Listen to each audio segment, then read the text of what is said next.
Shawarma is one of those popular dishes you can find in most restaurants around the world. It's beloved for its amazing sauce and unique spices.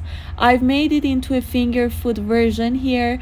If you make it once, it will become a staple in your meals forever. To start, you can slice the beef fillet either into thin sheets or into strips, like this. Stack the meat and cut it into strips. Ingredients for marinating the meat: paprika, cumin, allspice, garlic powder, cardamom, cinnamon, oregano, lemon juice, and olive oil. Add the spices and lemon juice to the meat and mix it well. Then add the olive oil and mix thoroughly. The meat will be cooked later with this oil in the pan. Slice the onion into rings, separate the rings, and add them to the meat mixture. Mix the onions well with the meat. Cover the meat with plastic wrap and refrigerate it for 3 hours. Heat your pan until it's very hot. If the pan isn't hot enough, the meat will lose its juices and become dry. Once the pan is hot, add the meat. Keep an eye on it, and when one side is browned, stir it to cook the other side. Chop the parsley to your desired size. Slice the pickles into thin strips lengthwise. Roll the lettuce leaves and slice them thinly from the side to create thin strips. While you are preparing the vegetables, keep an eye on the meat. Stir it as needed to ensure even cooking on all sides. For shawarma, we use tomato fillet. Cut the tomato into 4 parts, discarding the core, and then slice the fillet into strips. Slice the radishes into thin rings.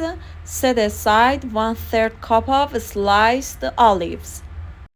For a special tahini sauce, we need fresh lemon juice, grated garlic, tahini, salt, black and red pepper, cold water if needed. Put all the ingredients in a blender and mix until smooth. If the sauce is too thick, add 3 spoons of cold water and mix again until you get the right consistency. Here I add 3 tablespoons of cold water to reach this consistency. This thickness of our sauce is enough. Spread the tahini sauce on your bread first, then add lettuce, tomatoes, radishes, olives, pickles, parsley, and your choice of meat.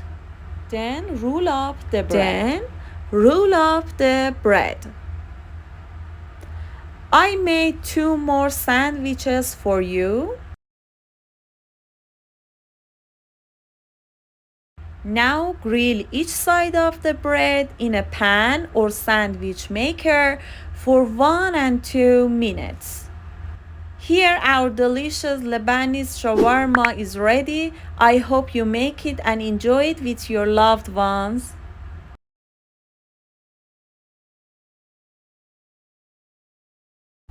Hey everyone!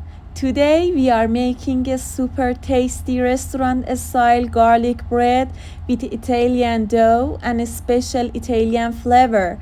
Trust me, if you make this at home, it will be so delicious that there won't be a single piece left, and everyone will ask you to make it again. And 1 onion. First cut the tops of the garlic heads and the onion with a knife. Spread out some aluminum foil and place the garlic heads and the onion inside. Drizzle 4 tablespoons of olive oil over them, and then sprinkle with 1/4 teaspoon of salt and black pepper. Close up the foil. Bake in the oven at 200 centigrade for 50 minutes until they are perfectly roasted. Once they are out of the oven and have cooled a bit, you can easily squeeze the garlic cloves out of their skins. You will see how nicely and smoothly they come out of their skins. The onions will come out just as easily. Mix the roasted garlic and onion with 150 grams of butter and add 1/4 teaspoons of salt and pepper again. You can use a mixer to blend everything until smooth. Now our garlic mixture is ready. Ingredients for making Italian dough: 500 grams of flour, 250 grams of cold water, 20 grams of oil, 1/4 tablespoon of dry yeast, 1/5 tablespoon of baking powder, 5 grams of sugar, 5 grams of salt. Making Italian dough is simple. Mix all the ingredients together except for the sugar and 10% of the flour. Ideally, you shouldn't add the salt and sugar together, but I'm in a hurry, so I did. We add sugar to the dough to make the crust golden and crispy. Also, the water should be cold so the dough does not ferment quickly if left out. Italian dough, unlike American dough, can stay in the fridge for just 1 day.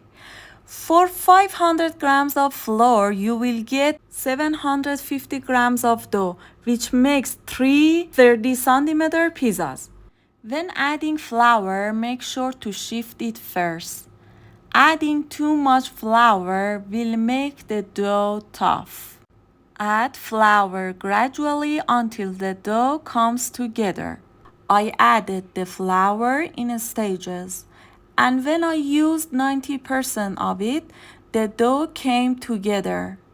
Knead the dough in the bowl with your hands. If it sticks to your hand, put a little oil on your hands and knead for 15 minutes.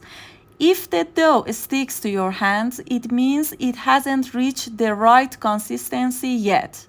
Try to avoid adding more flour and instead get rid of the stiffness by kneading. Take the dough out of the bowl, sprinkle flour on your work surface and knead the dough for 10 minutes using the heel of your hand. To check if the dough is ready and does not need more kneading, shape the dough into a ball in your hand and then cut it in half with a knife. The surface of the dough should have small holes. Italian dough has fewer holes than American dough.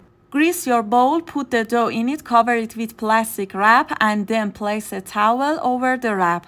Let the dough rest for an hour. Lightly oil your hands, shape the dough into a ball, then roll it out with a rolling pin. Spread the dough in the pan, pull up the edges, then push them down to form a ring around the dough. Spread the garlic mixture over the dough. Then sprinkle mozzarella cheese on top. Bake in a preheated oven at 220 centigrade for 10 to 15 minutes until it's done.